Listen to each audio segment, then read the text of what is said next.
राधे राधे, हरे कृष्णा। मैं हूं आपके साथ मीनाक्षी और आज के इस वीडियो में मैं आपको ऋषि पंचमी की व्रत कथा सुनाने जा रही हूं।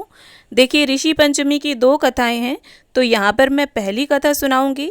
तो चलिए व्रत कथा प्रारंभ करते हैं। एक बार सुताश्व ने ब्रह्मा जी से कहा, हे पितामह, कृपा कर मुझे नारी जाति के उद्धार एवं सर्व सुखों का देने वाला कोई उपाय समझाइए। तब ब्रह्मा जी बोले, हे राजन, मैं आज तुम्हें नारी जाति के उद्धारक, समस्त पापों को नष्ट कर मन वांछित फल देने वाले व्रत के संबंध में बताता हूँ। भाद्रपद शुक्ल पक्ष की पंचमी के दिन संपूर्ण विधि विधान से जो नारी व्रत व पूजन करती है उसको अभीष्ट फल प्राप्त होता है। इस विषय में मैं तुमको एक अत्यंत पुरातन कथा सुनाता हूँ, उसे ध्यान देकर सुनो। विदर्भ देश के एक अत्यंत सदाचारी धर्मध्वज उत्तंग नाम का ब्राह्मण रहता था। उसकी स्त्री अत्यंत पतिव्रता, सुशील एवं दानी स्वभाव की थी तथा उसका नाम भी सुशीला था। उससे एक पुत्र एवं एक पुत्री पैदा हुए थे। पुत्र का नाम सुविभूषण था। उसने चारों वेदों का सांगोपांग अध्ययन किया था। कन्या का समयानुसार अच्छे कुल में संबंध कर दिया था, किंतु दुर्भाग्य कि वह कन्या विधवा हो गई। वह अपने सतीत्व के रक्षार्थ अपने पिता के घर रहने लगी। वह ब्राह्मण सपरिवार गंगा तट पर कुटी बनाकर ब्राह्मण बालकों को विद्याध्ययन कराने लगे। एक दिवस माता पिता की सेवा करके कन्या शिलाखंड पर शयन कर गई। रात भर में उसके सारे शरीर में कीड़े पड़ गए। सुबह जब ब्राह्मण के कुछ शिष्यों ने उस कन्या को इस दशा में देखा तो उसकी माता सुशीला को सूचित किया कि माता चलकर गुरु पुत्री को देखिए। गुरु पत्नी ने जाकर उसे देखा।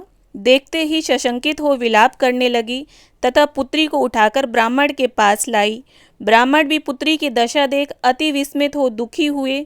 तब ब्राह्मणी ने हाथ जोड़कर कहा, महाराज, मेरी पुत्री के शरीर में कीड़े पड़ जाने का क्या कारण है?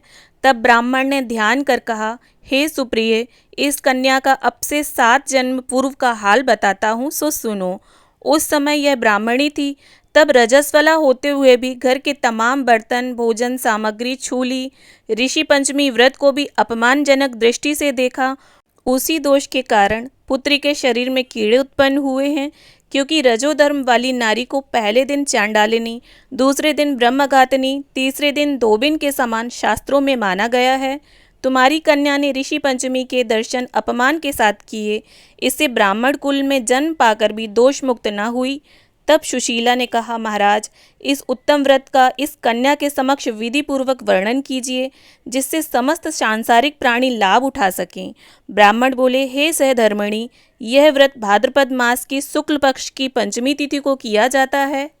पंचमी के दिन किसी नदी अथवा जलाशय में स्नान करके व्रत को धारण कर सायंकाल के समय सप्त ऋषियों का पूजन विधि विधान से करना चाहिए।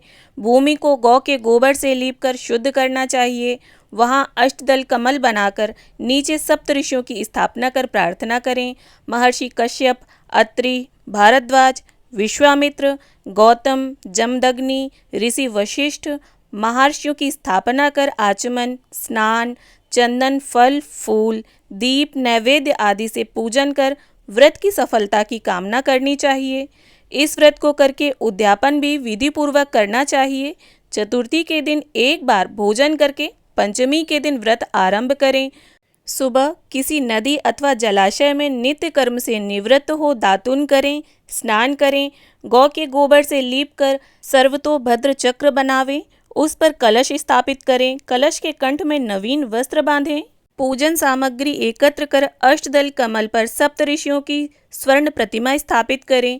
फिर षोडशोपचार से पूजन कर रात्रि को पुराण आदि ग्रंथों का श्रवण करें। विशेषकर शिव पुराण अति उपयोगी है। प्रातः सत्कर्मी ब्राह्मण को भोजन एवं दक्षिणादि देकर संतुष्ट करें। इस प्रकार व्रत करें तथा इस व्रत का उद्यापन करना भी अति उत्तम है। इस व्रतोद्यापन से नारी रूप लावण्य को प्राप्त कर सौभाग्यवती होती है एवं जीवन में धन, संतान आदि का सर्व सुख भोग कर अंत में देवलोक में वास करती है। इस व्रत के करने से नारी का बुरा समय नष्ट होता रहता है तथा सदैव लक्ष्मी का निवास रहता है। सुंदर, आज्ञाकारी एवं दीर्घायु वाले पुत्र उत्पन्न होते हैं। जीवन में किसी भी प्रकार का कष्ट पास नहीं आता। इति श्री ऋषि पंचमी व्रत कथा।